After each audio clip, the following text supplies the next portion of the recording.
you take your stand. There's a hard line that you're drawing in the sand, and you are on one side or the other, and you are fighting that side hard, because if you don't, like, it goes nowhere. And that was so powerful. It was so powerful.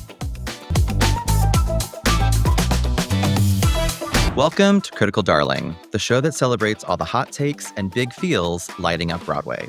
I am your host, Andrew Cole, and today we are basking in the glow of Liberation, a new play by Bess Wohl that takes a sharp, searching look at feminism and the complicated inheritance of progress. The play is set across two timelines, one beginning in the early 1970s and the other unfolding in the present day. The main story centers on a group of women who gather for a consciousness-raising meeting in a community gymnasium in Ohio at the height of second-wave feminism. That plot is unearthed to the audience by the daughter of one of the participants, who begins to interrogate in the present day what that movement promised, achieved, and left unresolved. As the play moves between eras, it captures the exhilaration of collective awakening alongside the blind spots and generational tensions that emerge when ideals meet real lives. The result is a piece that's funny, moving, and deeply human. Less a history lesson and more an active conversation unfolding on stage. Liberation is directed by Whitney White, with scenic design by David Zinn, costumes by Queen Jean, lighting by Cha Si, and sound design by Palmer Heffron and Ben Trebin Brown. The show was originally produced and developed by the Roundabout Theater Company, where it originally played in their off-Broadway space in early 2025. Its Broadway transfer comes to us via a group of producers led by Daryl Roth, Eva Price, Rachel Sussman, and Jenny Gersten. For this episode of the pod, it delights me to no end that I get to welcome this next human as my guest host. This individual is someone I have known for over a decade and can verify is one of the most generous, authentic people on the face of this planet. With 2 decades in the fitness industry and over 30,000 hours trained, she's both a trainer of theater people and an overall supporter of theater people. She knows how to weave intention into every corner of a conversation, and if it's got passion and heart, you know it's very likely driven by wheels. Ladies, gentlemen, and darlings across the land, please help me welcome Amanda Wheeler. Hey, that was so sweet. Thank you. Oh my gosh, Wheels, I'm so excited you're here. Me too. I think your background is so interesting, like several other guest hosts that I've had on the pod and probably will continue to have on the pod. We have our mutual connection of Mark Fisher Fitness to thank for being in each other's lives. And obviously your professional background is very heavily based in fitness, but you do have an artistic background. Like you've got a music background, right? Music education. Yeah, so I got a degree in music education with a focus in classical saxophone, which is kind of useless unless you just want to be a solo player because you can't play in the orchestra and there's not really other bands. And so, yeah, but I really appreciate the arts and I love music. When I moved to New York and found MFF, I was like, oh, music is in theater as well. So your earlier life, like before you moved to New York, was theater even on your radar or was it mainly music? And then when you moved to Manhattan, theater became more part of your day to day? It was mostly music before I moved to New York, but I did see a couple of shows that came through Detroit. I saw Rent. There was Rent that came through, which I was like stoked about. I took my business partner, because I owned a gym at the time, and he was like not into theater at all. And I took him to see West Side Story.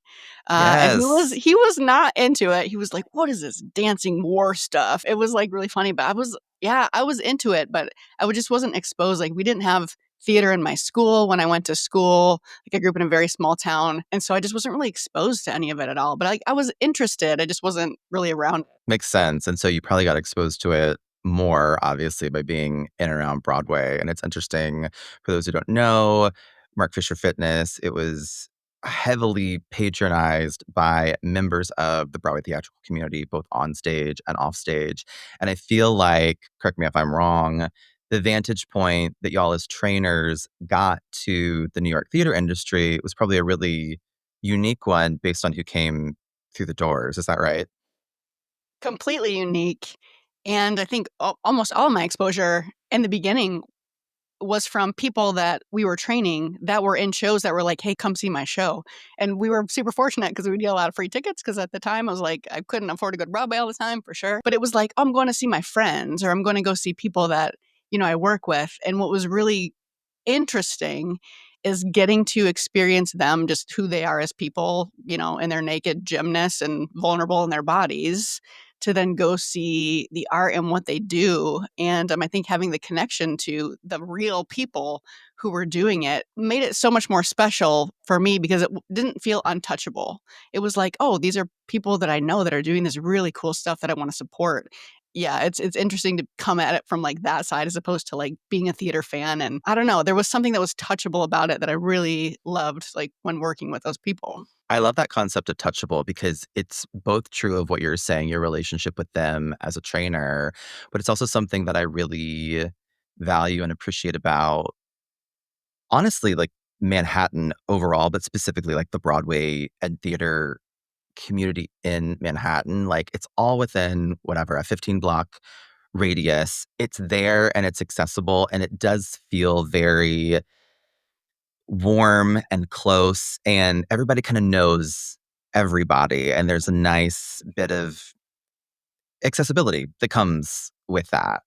It was Totally. probably only increased by seeing them day in and day out training. Totally. So you are still a fitness industry professional, and we no longer work at that gym. It's under new ownership, the Speakeasy of Strength. Go check it out. The current owner, Steve Holliner, is amazing. But something that I've loved about your social media presence over the last couple of years, I love a lot of things about your social media presence, but you kind of do Broadway reviews yourself. Like, I feel like there've been multiple instances where, like, we've passed each other in the theater district, and I'm like, "Wheels, what show are we going to?" And, like, we, like, see each other out, but then you have such a great kind of unvarnished, authentic, like, "I'm going to see this show, and I'm gonna tell you what I think about it." And there's even times where at, like, intermission, you will, like, give, like, a game time halftime update, right? Halftime And say, report, like, yeah. "Yes! Tell me more about, like, your current theater-going passions and what you like and don't like sharing, on your personal feeds about it." Yeah, so I love going to see shows, and it's been in the past couple years where I've had enough money to go see shows a lot, which is, you know, a big part of theaters, is like being able to afford it, unfortunately. It's something that I love so much about New York is like on a Tuesday, I'll be like, oh, maybe I'll go see a show tonight. And I'll go see a show. But I think something that I appreciate so much about theater that even with everybody that works in theater that I don't know if it is in any other industry in the world is people spend 10 years working on a show, 15 years working on a show, and they employ hundreds of people and they're pouring their heads so vulnerable to write. And I think something that really just hits me in the heart is they didn't have to do this. They didn't have to create. And so when I go to shows, I feel like I always share, like, the highlights. I'm always like because it doesn't matter because art is so subjective. Are there shows where I'm like, "Ooh, I don't know about that one," but at the same time, I can so appreciate the creativity and the passion and all the years and years of hard work that go into it where I will never shit on a show because it's like somebody look, I made a hat where there never was a hat, you know? It's like how many people can say that? And people that just pour like they fulfill this heart thing that was in them. And so I can always find like great things about a show. And if somebody wants my like honest, like, I don't know, I will talk about that in private. But in any of my stuff, it's like I'm always gonna highlight what was great about it and give the writers and the performers their props because like, holy shit, they did it. You know, you did it. It's crazy. I'm so happy, but not at all surprised to hear you phrase it that way because I feel the exact same way, and it's something that I'm hoping I will be able to put out in the world and communicate with this podcast. There is a way to exchange or participate in a dialogue about art, in this case, theater, and be honest, but also be loving and conscientious and aware of everything you just said. You're right. Like the gestation period to get a show to Broadway is really long. And anytime you go in and see a show that has made it to that point, there have been tens, hundreds of people that have worked for literal years, blood, sweat, and tears to put on that stage what you're seeing. And you're right, art's subjective, but like just because you don't like it doesn't mean you should cast it away. Like if it's not for Yeah. you, it's probably for someone, you Yes. know?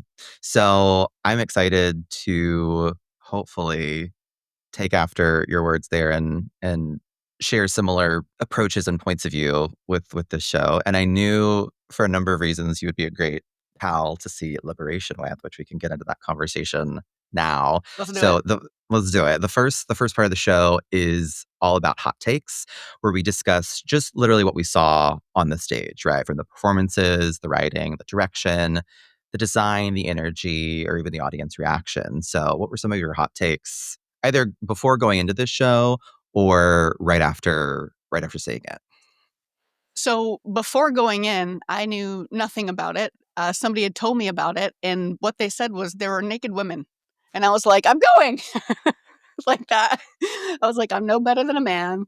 And I was like, great, sign me up, right? I knew nothing about it. I like to go see shows that way where I'm like, I know nothing going in. I don't research. I don't do anything. I like to kind of be taken by surprise and take it all in without any, you know, thought or judgment or other people's opinions before I go. I think right from the get go, just walking in, that it's like set in an open gymnasium. There's an invitation that happened right at the beginning where it's like we're kind of going on, we're in this circle together with these women that felt like I was already tuned in just the way that the stage was set up, even though it was very, plain, just in like a high school or some kind of rec center. But I think just from the get go, just the whole setup of it, it felt like an invitation to be in on the conversation that was being had. 100%. And I think that I'll come back to the naked thing in a second because I do have something to say about it. But the set is very recognizable. Like, it's like, oh, I've been to a place like this before. And then I want to start giving some shout outs to the cast. So, Susanna Flood plays Lizzie, who's arguably sort of the main character. She's kind of the stand-in for Bess Wohl, who's the playwright. In my research, I was kind of learning that Bess sort of like loosely based this play on her mother, Lisa Cronin Wohl, who was a writer at the magazine MS period during her youth, during this time period. And so the main character of this play, Lizzie, is sort of like grappling with, like, her mother's history, trying to understand who her mother was and what this movement was, and I think the same way that, like, Bess, the writer, is, contemplating those same things. And so Susanna plays Lizzie. I even forget when the moment happened. She comes out onto the stage at the very beginning, and there's a lot of just direct address to the audience throughout the show. And she starts off, and it's really interesting, like the tone or the point of view that it takes, because you can't quite tell if she's speaking as Susanna the actor or if she's already being Lizzie. Like, I kind of got like some blurred lines there in a good way, just by having a person walk onto the stage and just start to talk to you like very casually as the audience with the house lights still up. It's a very Mhm. different way to start a Broadway show than I've seen in a long time. Yeah, I think, and the way that she addressed the audience too was in the moment where it's like, "Oh, you're here, you had a babysitter, some of you dressed up, some of you didn't." She's talking like, "You're spending this much time with us, hopefully it doesn't run too long because I wanna get out of here." Like, she's calling out what the audience is already feeling, and so there is, I felt like there was, like, some kind of safety with it too at the beginning where I was like, "Okay, like, we are on this journey together. Like, we're gonna be participating in this way." Yeah, participation's a great word, and I think that a lot of people who maybe aren't as lucky to see as much theater as we get to in New York might have an impression of that space as something overly formal or pretentious, and honestly, it can be sometimes because so many different shows start in the same way. Hold the curtain till 5 or 6 minutes till the late seaters have come, and then strike up the orchestra or like put down the house lights and then start up whenever a show deviates from that. I like how you phrased it, like feeling like safe. Like, it does give a different tone and just sort of like subconsciously says like, oh, we're going to do this a little bit differently, but it's not anything that you should be worried about. Like, this is going to be, we're going to have a good time here. Okay. So the nudity. So I think it's so funny what you said, because listen, it is, when this airs, it will be 2026. Attention spans have never been shorter. And what was true at the very beginning of time is still true today, that sex sells. Mhm. And so anytime you get like wind of like there's gonna be a bunch of naked people on stage, I'll be completely honest, like when the revival of Take Me Out happened, I was like, there's gonna be a bunch of naked guys. Yes, like I will be there. And so in a way, it is something that I think is very effective at like generating conversation and getting butts in seats. Yeah. But for the listeners who haven't seen this show, the way in which the nudity comes about in this show is that it's not even in the first act. It's the very beginning of act two, where we've already established who these women are, who the characters are.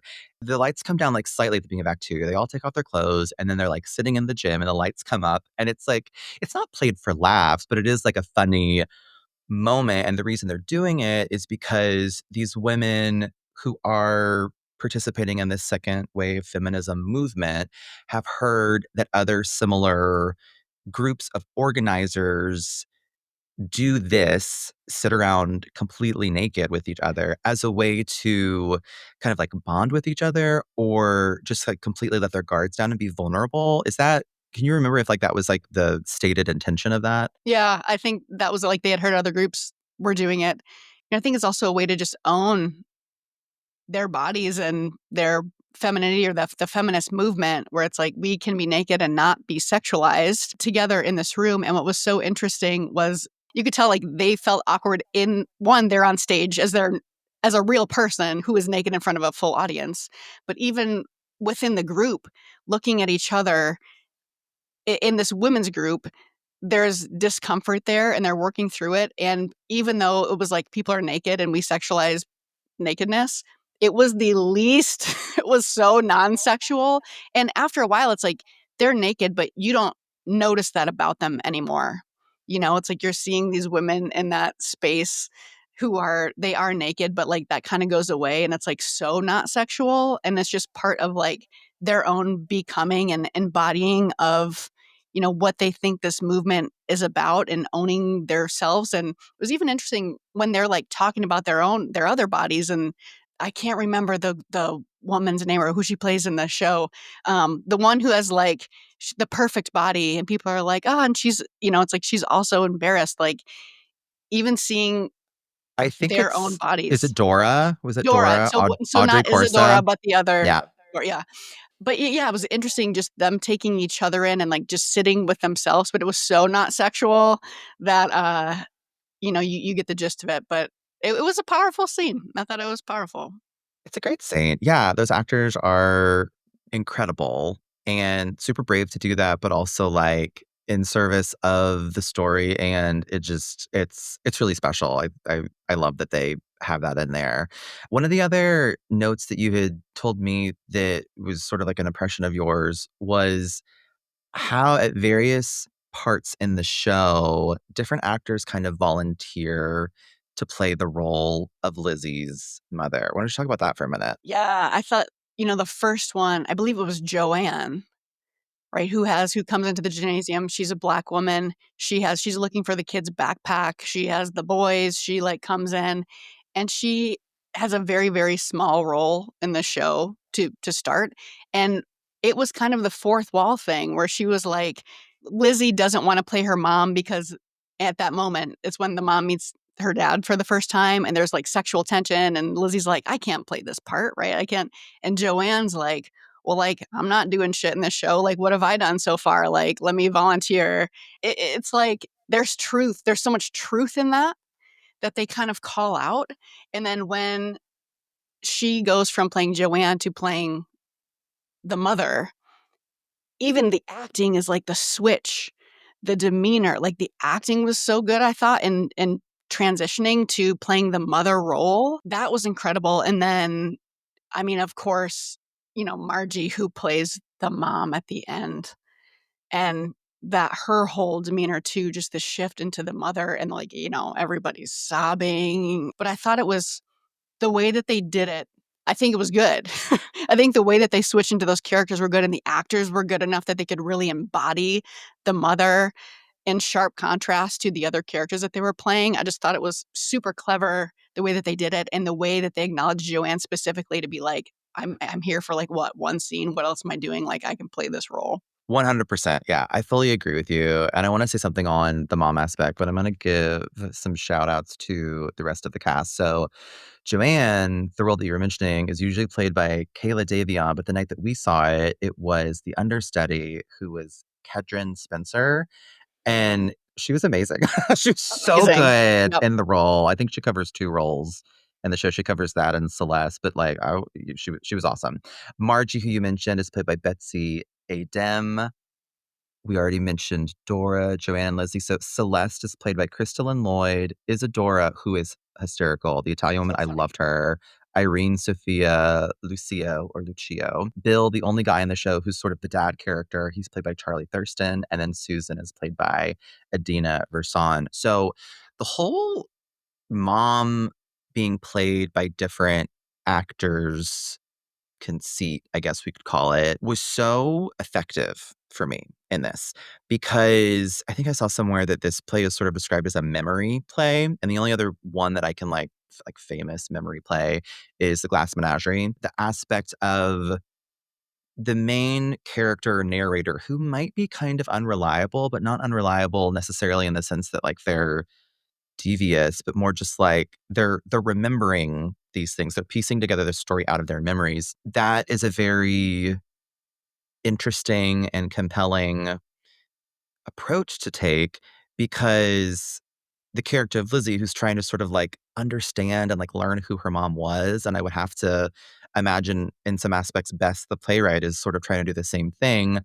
Memory is such a ethereal, slipping through your fingers thing that sometimes we'll have a really firm grasp on a memory or who a person was or how something felt.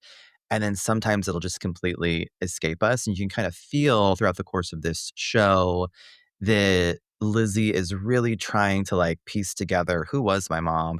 What did she mean to herself? What did she mean to me? What did she mean to the people around me? And I think it's really cool that Bess, as the playwright, chose to have different people stand in for the mom because it just goes to communicate that Lizzie is a character. She can't quite put her finger on her. Like she's searching for her and like maybe she was like this or maybe she was like this or I know that she had this interaction, but I'm not quite sure how it played out. And I just thought that was so effective. Super effective. Well, and Lizzie also plays the mom, right? So it's like she is also, for people who haven't seen it, she plays her mother and plays herself in present time, and even the flip flop between that. But yeah, it's like it's interesting about the memory piece. I was like reading something recently that was basically like every time we remember something, we remember it differently, even though there are, and then we end up rewriting the story, even if they're little pieces. Like every time we remember something, something shifts, and like our memories are basically created by these new stories that we tell ourselves. And her searching and trying to figure out like who her mom was, I think that was the, by the time you get to the end of the show and the question she's asking her mother at the end of like, was this worth it? Did you even want to have us? Like all these things that come up where she's trying to just, she has these puzzle pieces she's trying to put together. Super powerful in the way that they did that. It was like, yes, it was super powerful. Yeah, I'm really on board with that, and we'll start to dovetail to that in a second because I think, like, that scene that you're bringing up, like, the very end scene, it really gets to the heart of, like, what the show, I think, is trying to say. One of the other things that I wanted to call out about the structure of this piece is there's a really good scene in the second act. I guess it's probably the middle of the second act or towards the end of the second act where kind of everything is breaking down. Like everyone's having their own little meltdown, and it feels like the group is going to disband because so Lizzie's been hiding this relationship that she's had with this man for I think a couple of years. Yes. And then they finally get engaged and they're gonna like move away to the city and like all of the other women who she didn't tell this to are sort of like finding it out in real time, and there's other revelations that come out too that there's a it's a really good scene, and it kind of made me think I liked the second act of this show a lot more than the first act. I thought that the first act was a little slow and like yes, we needed it to set up all that would happen later in the story, but I felt like there was a lot more movement and forward momentum and all of the payoff really does happen in the second act, which is sort of like typified by that scene. I wonder, did you feel similarly or did you like it from, like, beginning to end? The second act definitely takes off more than the first. I was stoked about all of it. I loved it. I lived it all, but in the second act with the breakdown, I think something that's still so relevant today, and I know all of these things that we talk about in the show, even though it's from the '70s, there are still conversations that we're having today. But specifically, it was the take on, like, if you are a true feminist and you're a part of this movement and we are anti-patriarchy and we're paving the way, can you be a woman who still wants to get married to a man and have children? Like, do you actually want that? Is that something that we're taught? So we're supposed to have that? What happens if you do fall in love with somebody that is maybe pulling you away from a movement that you feel so passionately about? And it was a good question. There was, I had a lot of thoughts where I'm like, I don't know the answer to that. But yeah, the second act though, it takes off and they start to get more into the root of like what these issues are. I love that you brought that up because it's the perfect transition to the big feels section of the show where we just talk about what does the show mean to us? What did it leave us thinking? What do we think that the author was meaning to say with it? And there is so much to unpack here. Like, we're not going to talk all day, but we will talk for a minute about it. And I want to start with what you had just said. My relationship to feminism as someone who was born into a male body is like very different than like all of the people in my life who were born into female bodies. I probably don't think about it as much as I should, Like, I think that like it takes a piece like this and something that is very squarely about literal feminism, female identity, the various, advancements and then setbacks in history for me to actually sit with and be like, oh, crap, y'all have been through a lot that like I've never really had to think about. And that juxtaposition that you were bringing up of Lizzie's inner struggle of how can I be a feminist, but then also maybe want to have this traditional male female marriage situation. I would need to think about it a little bit more, but every single character has a similar internal plight that's different. And I think one of the ones that struck me the most was character's name is Margie, the older woman. Yeah, Yes, Margie. Margie.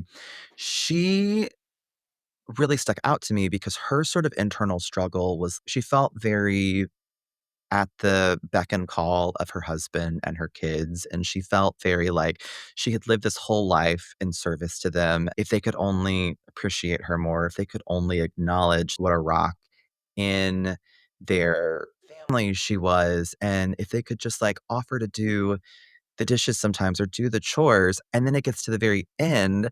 And there's been moments where her husband or the kids or whatever have done that for her. And she sort of confesses, I don't think I like this as much. She was like, they don't do it as well as I do. Or that was a really interesting dichotomy to me. You can both be a very front lines member of this group that wants to advance the cause of women. And then also there are aspects of your life where that's not necessarily what you want in practice. Yeah, I think that is still something, at least on the TikTok, that so many women talk about still today. And the scene, there were two with her that were so powerful, is when she is creating the list of all the things that she's done.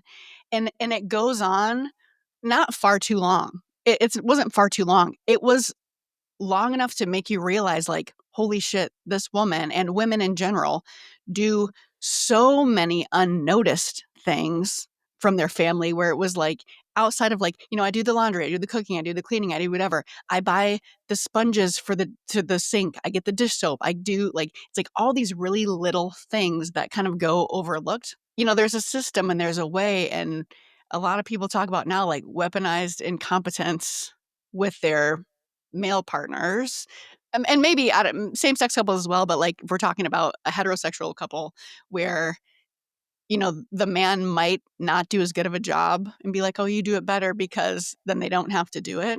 If you want something done a certain way and your partner is unwilling to do it that way, like, well, are you okay with it? Like, can you be like, "Okay, well, then I guess this is my job," or is it bother you enough that you're like, I'm out, I'm leaving because you, like, won't help me around the house or do things in a way that I think is, like, up to some kind of standard. I think to take that further in the scene where all the women are like, "Leave your husband."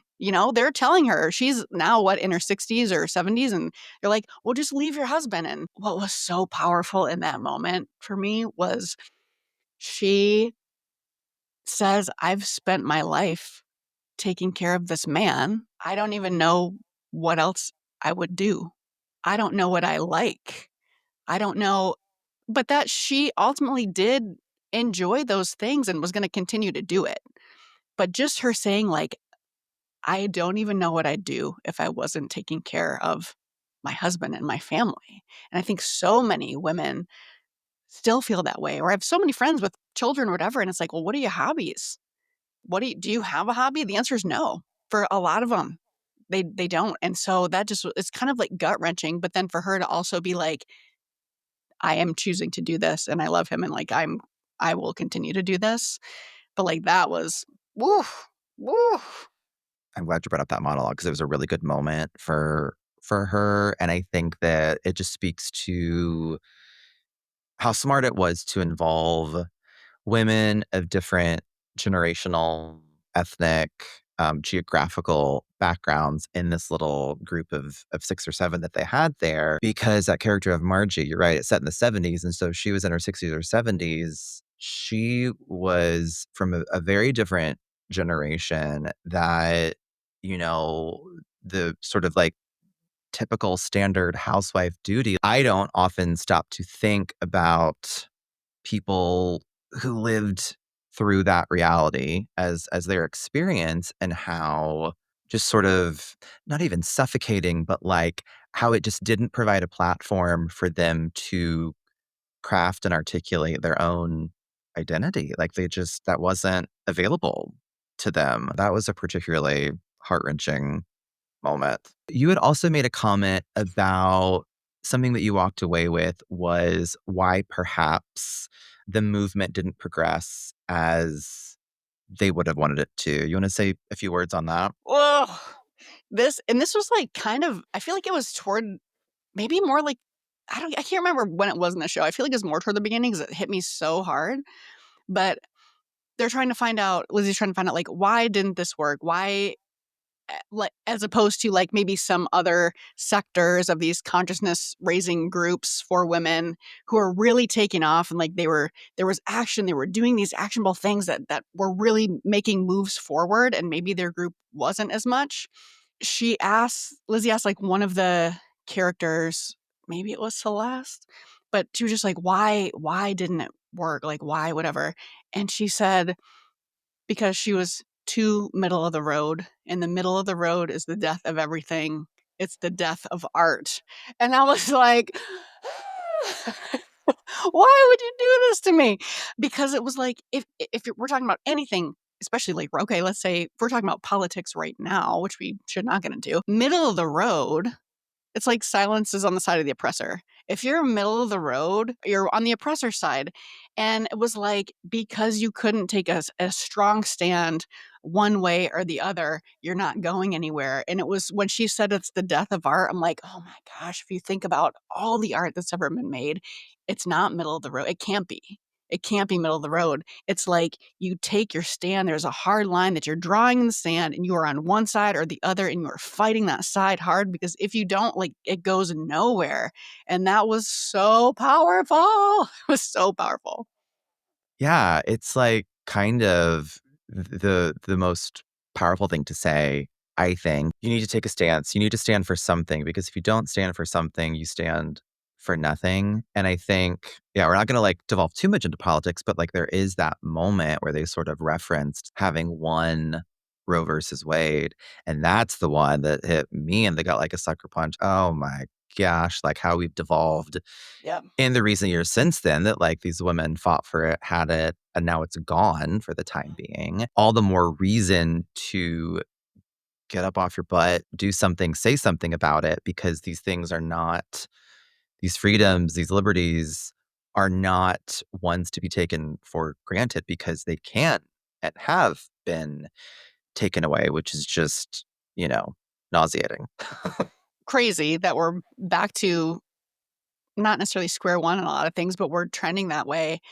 And I think something else that really stuck with me as a woman was truly all the work that women have done that I take for granted, for sure. Like, I grew up playing sports, And, like, the fact like, these women talk about how, like, they either couldn't play sports, basketball I was a basketball player, they were only allowed to play half court because they thought that women couldn't run up and down the court. I mean, it's like so many of these things we don't even realize and I take for granted, or I'm like, all these women came before me and did all this work so I can be here now and just completely oblivious and like not question anything, where it's like, no, no, no, like I am a woman. I can own my own business. I can have my own bank account. I can rent my own apartment. I can play full court basketball. I can wear what I want because other women fought for these things that I just don't even think of on a daily basis. And that was a huge realization for me to be like, no, no, no, like I need to appreciate and take a stand because these things can't go away. It's that very present, active reminder that if you don't like cherish it and treasure it and like protect it, it might not always be there. One of the other sort of aspects of this take a stance on it that I wanted to comment on, I really appreciated how the Black characters were handled Yes. in this. At our performance, Joanne was played by Kedron Spencer. Crystalline Lloyd played Celeste. Okay, so Celeste is like a member of the group proper, like the member of this organized, feminist group. So she had more stage time, as you mentioned, because Joanne kind of comes on and has this funny aside that she's like, I'm not doing anything. But I thought it was really compelling to me how when the Joanne character came in, there was this completely different dialogue that was happening with these two Black characters in the play. And the sentiment, I'm gonna, you know, get it a little bit rough here, but like basically the Joanne character was sort of calling into question or not necessarily immediately praising the Celeste character for being part of this second wave feminist movement because the movement of Black women or just Black people in general at that time in our country was also a bit of a shit show. And there was so much progress still to be fought for there. And I just really appreciated how Bess Wohl, who's a white playwright, she didn't leave that on the cutting room floor. Like, I don't know her writing process. I would hope that she like talked to Black people in her life to get their lived experience and make sure that like the characters that she was putting on stage weren't, just the concoction of a white woman's brain. The reason that I liked it is because even though the show wasn't about that, even though that wasn't the main plot, it was a very important chapter running through our history at that time and, of course, now as well.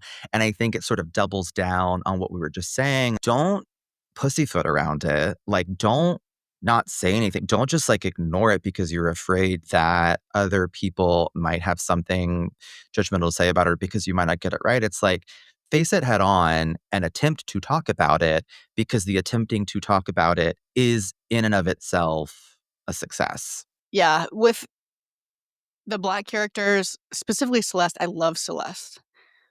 And it's like she owned the room, like, right from the beginning. She's talking, nobody else is talking, don't interrupt. But that story of her, like, she's in this group that is predominantly white women. The women's liberation movement and the rights were fought for white women, and Black women did get left behind, and they still get left behind.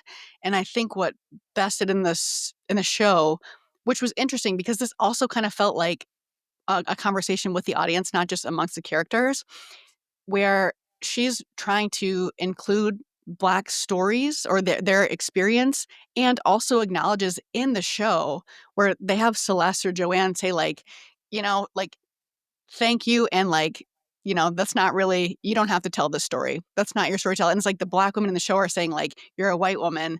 Telling our Black story maybe isn't your job and is not for you." But acknowledging that it is something that existed and still exists opens up that dialogue and opens up your internal thought process, where she was at least trying to pay respect to that situation and the interactions and the discrepancies between Black and white women without telling their story that was not for her to tell. So I think it was very tastefully done. I would definitely be interested to know, like, what other Black women experience when they watched the show, what they thought about it. I do think that she touched on it in a way that was careful and respectful without trying to tell a Black woman's story that she, like, really didn't know anything about, but involve them in a way that she understood. Totally. A very good example of expansive storytelling rather than, edited or restrictive in my mind. I could honestly talk to you about the show for literal days, but we will have to start wrapping it up. So we'll have a few more comments on this, but we're going to couch them in our official rating for the show. So this is the Should You See It section where we give our final verdict and rating. And we end each episode of this show with a segment where we sort the property that we're talking about into one of four distinct tiers. I will tell you what they are. The first one is nah, which means the show doesn't land. Catch it if you're curious, but your time and money might be better spent elsewhere. The second rating is meh, which means it's truly a mixed bag. The show has some nice moments, but not quite enough to stick the landing. The third is Yas, which is a hearty yes. It delivers, it entertains, and it's well worth seeing, even if it doesn't totally change your life. And then the fourth is Hell Yeah, which is a full body standing ovation. Run, don't walk. This is why we love Broadway. This rubric is built to foster conversation, not scorekeeping. And it reflects the show's mission to treat theater with both honesty and affection. So, Wheels, I'll give you the first word. What would you rate this show? I mean, I'm definitely a hell yeah. Like, hell yeah, you should definitely go see it. It's such a relevant conversation to everything that is currently happening in the world, even though it's a story about, women in the 70s. The acting was great. I think it had me thinking 4 days still, and I will be seeing it again before it closes. So it's Are something you that really? I am definitely I'm gonna go back and see it again. So I am a hell yeah. I love to hear you say that because I am a hell yeah on this show too. I was thinking about it like as we were walking away from it after we parted ways on our theater date night. And there was a little bit of me that was wanting to sort of like maybe it's just it was always a yeah or a yas in my mind. Like it's a very well crafted play. It's moving, it's thoughtful, it's theatrically interesting. So there was never a world where I wouldn't not recommend this show. And I was starting to think about like, oh, but there's like I mentioned, act one is a little bit slower for me. And like maybe, some of the tropes were like a little bit too expected. But as I thought about it more, I was like, no, like this is exactly what I want a piece of theater to be. It has so many rich ideas in it. It goes to some really bold places. And I don't think the only measure of a good work of art, but I think one of the best and maybe most important ones is that you do want to engage with it more after you've left the theater. Like, I think that that's why people like us who keep going back to it, we see in this piece of art, this piece of theater, a catalyst for something bigger. Like, it shows us a part of our human existence that we didn't see before. It helps us understand parts of our shared experience that was before seeing it kind of unknown to us. And I think that this show is a very good example of one that is a conversation starter. I mean, at the very end, I'm trying to remember exactly how they phrased it, but it really they give another direct address to the audience at the end, right? So like Lizzie as the playwright and the show doesn't exactly know where the story goes. And I think some people might find that a bit unsatisfying, but I think that the phrase that they used was like every brick in this wall is like a story that you own from here. Like every member of this theater is a brick in the wall. We're purposely not going to give you this tied up, neat, and nice bow on the plot because like you need to go and finish it, which is just like, ooh, like that really hit me too. Because it's a call to action, right? Where you're not an inactive participant in what you're seeing. It's like, this is happening, and you are, even if you don't want to be, we are all part of this thing that is happening right now. Who are you in this? Are you middle of the road? What is your story? What is your action step? And it was like, what is my action step? Like, how will I take this and go forth in the world? with the same questions, with the same things that are happening. And it was a call to action at the end that felt very much like we are part of this. You're not walking away as something separate. It's like, holy shit, we are all part of this, whether we want to be or not. And like, how do I show up? What do I do? What are my action steps? So it was, oof, yes, yes, That's it. that's it. Wheels, if our listeners want to learn more about you or get in contact with you, where can they find you? I have a website, amandawheeler.com, and my social media is Wheels Snacks. Wheels Snacks, and all social media. Check it out. Is it Wheels and then the word snacks, or is it Wheel Snacks with just one S? Two S's. Two Wheels S's. Snacks. Two S's. Wheels Snacks. If you don't Yeah. follow her, you should. She's a delight. Thank you so much for being here. You mean the world to me. This show means a lot to me. I would love for you to text me after you see it again, because I want to know if like you get any other Yes. like new epiphanies or thoughts. It's such a Yeah. good one. I will. I will. Amazing. Thanks, friend. Well, thank you. Bye. Bye. Hey there, my darlings. Thank you so much for listening to that episode of the show. I recorded that conversation on liberation with my friend Wheels almost 4 months ago at this point, which is crazy. It was one of the ones that I saved and essentially banked to release later, because by the time I started releasing these episodes, Liberation had concluded its limited run on Broadway. But I'm actually very glad the episode is launching right now when it is. Not only was it very refreshing and rewarding to go back and revisit this incredible show by Bess Wohl, and also the great conversation I had with Wheels. Thanks again, Wheels. Tony nominations are coming out very soon, and I hope that this is one that is looming large in the mind of the theatrical community. This is a play that deserves a lot of recognition and a lot of attention, and I hope that it gets it. Also, since we recorded this episode, news was released that Liberation will go on something of a small co-pro national tour in the coming touring season, including dates at the Geffen Playhouse in LA and the Berkeley Repertory Theater in the Bay Area, among hopefully others. So be on the lookout for news on Liberation coming to a city near you. If it does, you do not want to miss it. Critical Darling is hosted and produced by me, Andrew Cole. Artwork is by Eric Emsch, editing is by JH Productions, and music is by Stantown. If you like these theatrical musings that are hitting your earbuds, you know what to do. It would mean so much to me if you would give this podcast a rating and review wherever you get your podcasts. And then, of course, be sure to tune in next week when we will be breaking down the latest Broadway revival of Death of a Salesman. I'll see you then.